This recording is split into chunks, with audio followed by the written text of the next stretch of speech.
Wednesday, build session. We had 4 sets of 10 split squats to either leg, holding some dumbbells either side, and then an AMRAP -1 of barbell bicep curls, and the rep range was kind of like 10 to 20, so trying to fall within there with it.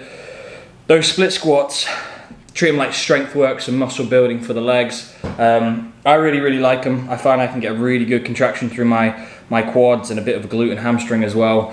Depending on where you put your foot placement will depend a little bit on where it kind of challenges the legs. So I had quite a narrow foot placement and my knee was tracking quite far forward over my toes, so it was kind of focusing on my quads a little bit. Whereas if I wanted to focus on my hammies and my glutes a little bit, I would extend my stance and kind of have a bit more of a vertical shin on that front leg, and that would hit my hamstrings and glutes a little bit more. I find with these as well, whatever it is with these movements like lunges and split squats, they just smoke me. Both my legs and my heart rate, I'm just out of breath for like a minute, 2 minutes afterwards. So I found this really challenging. Also holding the heavy dumbbells, my grip a little bit for the long duration of holding them for 20 reps.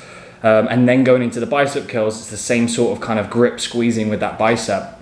So as well as my heart rate being super high from the build session, my legs were tired, my grip was tired, my biceps were tired, which are all the kind of main muscles that we're then working on in sweat. So really challenging for me today moving into sweat.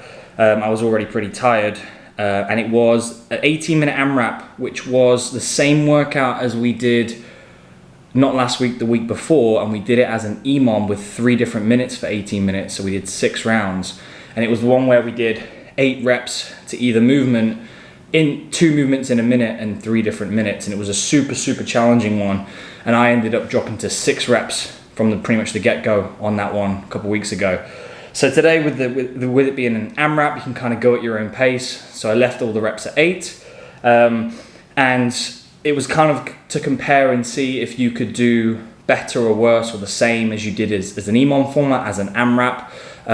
And pretty much because I went with 8, I did worse. I didn't get the 6 rounds. I can't remember what I got, but it must have been just shy of 6 rounds. I think it was like 5 rounds and half of the box overs or something like that. I didn't actually count rounds, but I'm pretty sure that's what it was. I definitely didn't do better. But I found today the heat. I was just exhausted from the get-go. Like I felt like I couldn't breathe, like I couldn't get the air in, and every movement was just leaving me a bit gassed. The only thing I probably would have changed from the start, I was trying to pace it, and I went 7 on the hang powers, dropped, rested, and then went 1 more hang power before the front squats. And I changed it up about halfway through and found that I was resting so long between the 7 hang power cleans and the last one before the front squats that I might as well have just hung on and just got the whole barbell complex done and then rested a bit longer afterwards. And once I started doing that, I did find I got through it a little bit quicker.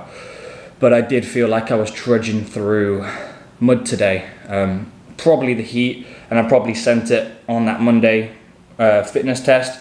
So it was a good mover, good breather, got loads of stimulus in my muscles, so I'm happy with that. It was just my performance was maybe not where it should have been. See how you get on, see if you can do better than you did with the EMOM format, even though it's super hot and we pre-fatigued a bunch of the muscles in the build. If you can do better, I'll be super impressed. It means you're probably a good pacer and better at that constant movement rather than kind of sprinting hard and then resting and sprinting and resting. So it'll be a good one to kind of see where you're at and what sort of athlete you are in terms of enduring, or maybe more of a sprinter and a rester. Enjoy, let me know how you get on.